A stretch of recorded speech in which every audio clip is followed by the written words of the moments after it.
And what's going up, guys? And it's Anomalycyra with another mind theory for your brains. Now, I had some theories I wanted to talk about. The paradoxes of being rich. Now, what a lot of people don't understand, or what I've seen to come across, which makes me upset when people say things like a lot of people or this and that. So let me dive more deep into that. So within my studies and research, my travels, interacting with people of all different wealth classes in the Americas and abroad, different attitudes about wealth, about poverty, about just being your basic poor in America to your international poor, like living in a graveyard in Vietnam. There are just different levels of prosperity, and we're going to talk about it, okay? First part. When you become rich for the first time, can't happen again. So these are like emotional structures that are happening from an outside world influence. So you look at your bank account and there's $1 million in there. Well, it's already 500,000 because if you're in America, it takes 15%. 50%. We'll go further into that. But you could have that feeling. But then after that emotion never comes again. Now here's what I'm questioning. Why not?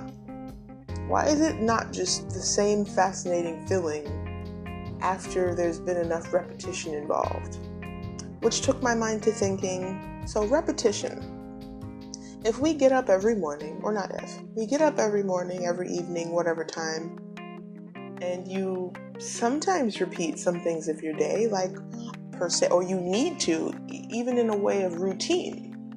So to me, this seems like another one of those systems that we are living inside of, another illusion. And just because it's an illusion doesn't mean you can just go, poof, it's an illusion. I don't live here anymore. Who needs gravity? Jumping off a plane, now I can fly. That's not how physics works. So having knowledge, knowing knowledge doesn't always mean that you can put it into your physical life without certain steps first. Everything takes steps, and it's like an ingredient constantly. So just having the information doesn't mean that you also know what to do with the information. So, repetition. If you, let's say over 200 times you've received this, so now you're up in the $200 million range, and you stop having, or this is the regular feeling that's been reported at least by a couple of people that are in this position, and then some who live through their parent having that position, and then some companies who have that position. So we're talking from three different ways of being. I didn't really splice it across gender because I'm just thinking we're all humans and we all react in that way to money. Whether it be with aggression, happiness, your sayings start playing in your head. Some people, it triggers something in them. I don't know. Like, I've had this conversation hundreds of thousands of times. Or, okay, not to be okay, that's a big number. Let's see, about 100 times in a span of over 20 years, which doesn't seem like a lot, but if you have this detailed conversation, it's a lot. Most people never have this conversation, so 200 times is still something. So if you have this information that after the repetition of over 100 or to 200 times of receiving anything, even if it's something as great as an emotional trigger like wealth or money, wealth is really different than money, so we'll just stick to that platform for right now. So if you see it that way, you've got $200 million in the bank and you feel nothing. People who have less than $200 would have probably an aggressive feeling towards that person. But we leave out the part, well, first of all, we leave out compassion for anyone who has any kind of wealth. I noticed that. And it becomes very aggressive. But we leave out the repetition part. They're human, like anyone else. When I hear people talk about rich people, they talk about them like they're aliens. Or they're like a thing that exists outside of themselves or something. But I feel they do the same thing when we talk about poor people. When we say poor people, the first thought most people have ever talked to me about are like homeless people, or they start going into like really big stories that I guess they've worked on this or they've had this conversation more than once. So they go into, it's always a child. They always have to go child because they've got to hit you with that emotional angle. So now you're captured. You're like, oh no, it's a child. And then next they go with probably hunger, or they go with homeless, or they go with parents. Orphans are a good pull for emotion. And the thing is, I get that we all know that, but why do we fall for it? All they have to do is say that. Okay, well, I'll put it this way. If someone says there are homeless orphans who are hungry, look at that sentence. Didn't actually happen, but just that sentence. So, depending on the person, they can manipulate you with enough repetition to have you create a feeling within yourself from this illusion, simply because it's based in a proximity of words that make you feel a sad emotion. This doesn't mean that compassion and sadness are a weakness. It just means that you need to be careful of them. So if you just met someone and the first emotion you're already feeling is some kind of deep empathy and compassion, they're pulling that from you. There's all these different areas of what that is, and it can be explained by a physician, maybe better. It could be explained to you by, a biologist who spent like 8 years in college for this. That's not me. So what I'm going to explain to you at is the body level. The science level, yes, from my own personal studies, by really just looking up the books, reading them myself, and giving myself homework, which was definitely harder, I would agree. And I've spoken to people who've done it that way, and of course it's a strange way to do it, but the way that I've always thought, anomaly, right? Why am I going to pay someone who paid someone who paid someone who paid someone to teach them the same book? College goes by books. I did do a world tour of colleges just because I wanted to make sure that my theory was right. So I went to a couple of colleges for about a week. You get this time frame where you can go for 7 days before you actually get charged or anything's locked in. So I would go for the week, learn the information, and this is for like really complex things that I knew I couldn't just jump into, like law. I didn't have any build up to go do law. I wasn't pre-law. I hadn't did any of like working at a law firm for a little while. I had no knowledge of any of that. I had the same knowledge that a lot of people that are under a certain financial structure. You know someone who's probably gone to jail, or they know someone who's probably been arrested, or you know someone who knows someone who knows someone who has a father who's a cop. My father was in the police force in a way, worked at a prison, not in the prison. So in this way, I always knew like what the laws were, what the structures were. My mom loved being in law, my sister loved law. I'm still a medical mind, but I did like to kind of understand it. I still just, it still just does my head in. It's just so much paperwork. It just any lawyers listening to this, paperwork, writing. And then for our doctors listening too, yes, paperwork. Everything is just so much writing, so much reporting. And for me, it was like, I just wanted to be in a space where I could do like what I'm doing now, where I could speak. I've always just been just a verbal teacher, a verbal learner. So for me, I just want it to be in that way, in that context. But I want to make sure that I'm giving proper information. So I was educated by the people who were educated by the people who were educated by the people, and again and again and again. Each process is a copy of each other, but I want to make sure that I understood that copy as well. You can't make an original unless you have seen some of the copies. You need to apply some of it. Look at it like filmmaking. When you're going to make a ripoff of Night of the Living Dead, Return of the Living Dead, one of my favorites. So, best movie, totally punk rock like me. Wow! But they had to have at least seen, zombie movies. They needed to know about what the culture expected. They needed to know what the look needed to be. Even adding in that punk rock edge, they had to see, what the punk rock scene was, right? Looking into the Clash and some of the British bands that just really did punk rock the way we imagine it should be done. Not to say anything about our American bands that did plenty of justice to the genre, but the ones who were fearless to bring it in with like their movies, where we had just these kind of punk rock type people. Maybe we'll start talking about a little bit of films too, because film and music, I feel, really have influenced science as a whole. Like, to me, science is the answer to everything. Science and history, they are the answer to everything. This is why they're so boring to people. And as soon as I kind of realize they're boring to someone, just the same way that they might check out by hearing science or history, I check out by hearing that they're not interested in it. Because I don't know what kind of person has no idea what history is and has no idea what science is. Or the different areas of it, and we don't want to have genius jokes, because you know what, they can be assholes too. A smarty pants, know-it-all, this kind of thing. I don't like being that way either. I like to be on an equal ground that we all know what's going on. It's just simpler, and it's just easier on me, honestly. Like, if you're intelligent, I don't have to try so hard. I don't have to explain to you what an electron is. That's fucking great, because I don't have time.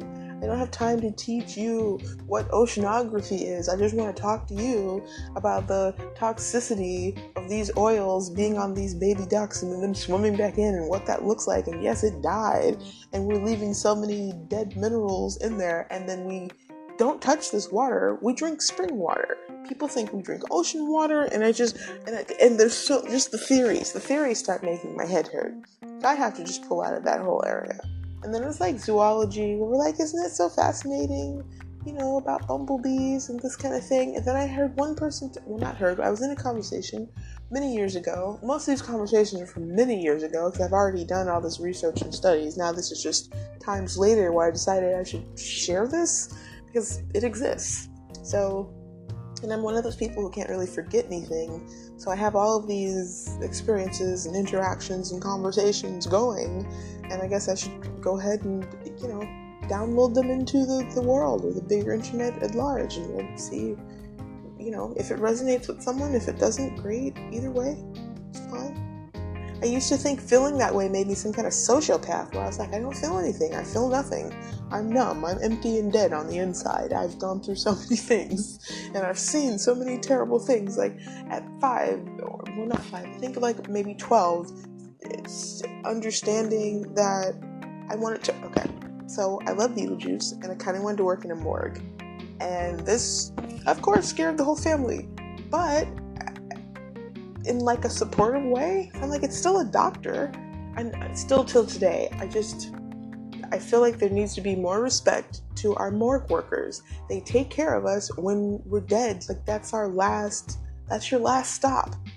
And in a way, the numbers are really low. They all know each other, because there's like 12. And this is who's going to take care of you. You listening. We all die. Why aren't they put, like, kind of in like a celebrity type thing?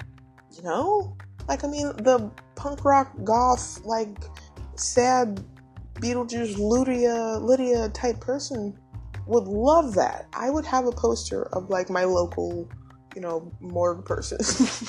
Okay. We gotta fund it. It's better than having a poster of like One Direction. Sorry, I'm not gonna say it, but they're actually doing something. Have your morgue person have an astronaut and like a really famous like physicist. Those are like the rock stars of my mind. And then like for film and music, you need something that moves you, challenges you, even scares you a little bit, which is why I love horror movies and just zombie films, vampires, werewolves, creatures, just wow, something just terrifying, because I just identify with it. It's been a lot of my life has been terrifying. I have anxiety, so you're kind of just scared of everything. Did I, clean that extra cup could even feel like a horde of zombies is coming to kill you. So in that way, I can find comfort. Or listening to this, you could look at it that way too. Maybe if you suffer from anxiety or something like this, back to what we were talking about, there's an anxiety of wealth.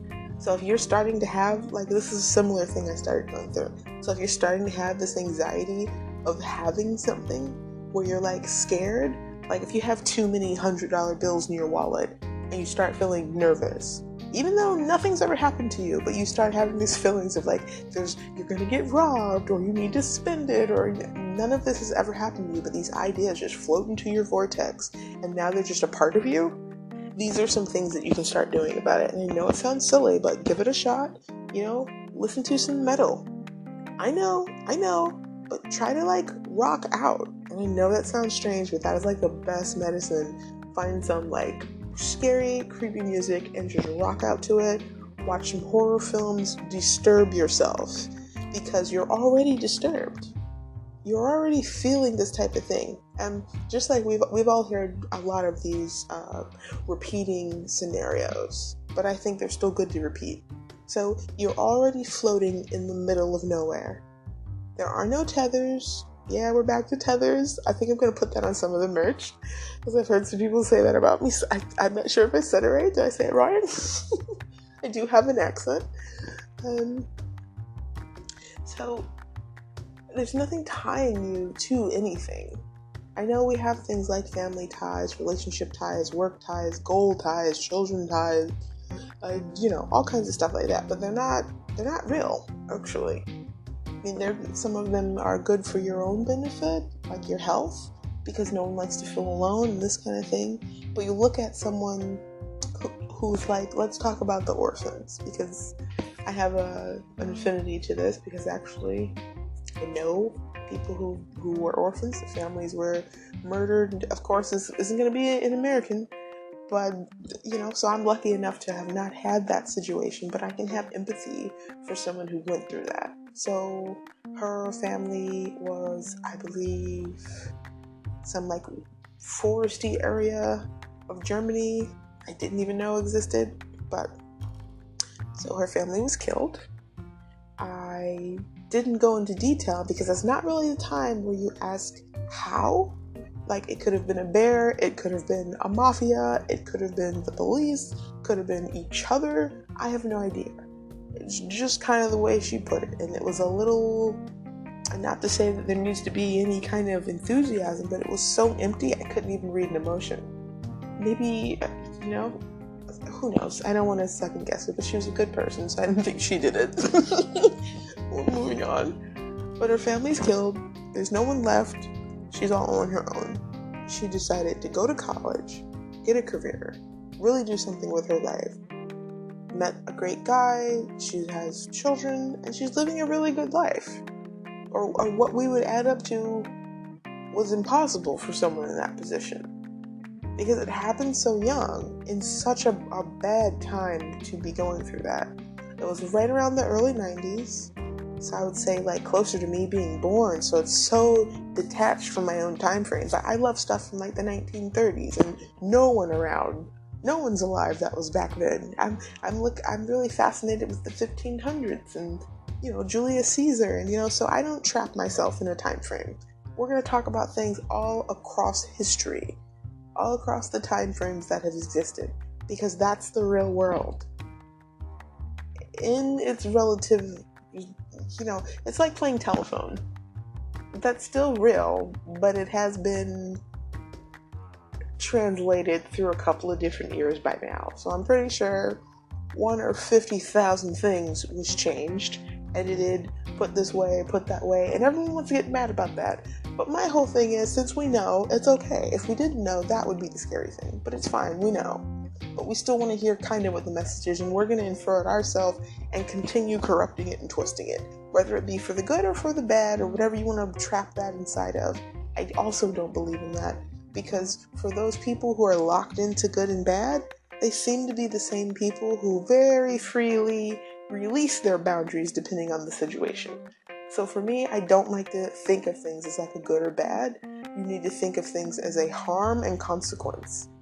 When you think of things as a harm and consequence, that's more safe for all of us, because depending on the situation, you could edit your good or bad, and a lot of people have, and then people get hurt, and there's harm created, and there are drastic consequences.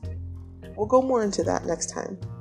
So getting back to the paradoxes of being rich, speaking of that, you can have so much more access to good and evil that they can become corrupting themselves, whether it be towards whichever thing, which is why once you start reaching a different realm of society, a different area of being, new levels, new devils, now you've got to change the hardware, because you still need to protect yourself. There is no such thing as safety. You're already floating alone. that everything is an illusion. You're already floating alone, you're already out here. The best thing you can do is have some resonance to someone else who's floating alone. That's why I like to call it an ocean. So you're floating in the ocean, I'm floating in the ocean. You can hear me speak a little bit, I can hear you speak a little bit. And that's it. But at the end of the day, we'll be swept away, and you might interact with another bobbing head up and out of the water. But it will never change you in your own ocean and water and the vast world that's underneath you, right? With all the creatures and interactions. We'll go more into that as well, because there's some areas of time being fluid that I want to start cracking into and helping you understand. And we'll try to keep these to a moderate amount for listening, because we know some people today, their patience and they want to kind of binge through. So we'll come back to a couple of things later on that I want to touch on. But when wrapping around to this, you want to remember that with your progression comes pressure. Just like sinking down into the bottom of the ocean means that top part of the ocean is on top of you, which is pressure and weight, which for some people who have done diving, if you're listening, then you understand why you can't just pop up right back to the top of the water, because your body just compressed all of this ocean and weight and planet on top of itself. It's really complex, and I really want to get into that. And it's such like a fun thing to think about. So okay, and this has been another episode with Anomalycyra. And as always, thank you for your donations. Thank you for your positive comments and your gifts. And there isn't enough channels yet for me to start doing the merch, but I'm going to start working on that and some of the taglines that you guys want and have requested on my other platforms. And I thank you so much. And I'm so grateful to all of you. And it's been amazing. And I can't wait to just get bigger and bigger and take you guys with me and just show you this world that I see. And I'm so happy that you're enjoying seeing it with me. And I like to kind of do this like I'm talking to a dear friend. So I know there are a lot of you, but I try to keep it in like a personal feeling where it's just me and you talking about some things, You could even pause it and argue back. No, you're totally wrong. I think this and that. I would love that interaction. Or yeah, I totally get it. Which it seems to be really positive so far. So that's what I'm really excited about. No one was like, boo, you suck, It's been really positive. Everyone loves it, or totally you agree, or you felt this way already, and it's just nice to hear it out there in the world. And that's been like really great. And I just thank you all so much. And we'll speak again soon. This has been Anomalycyra.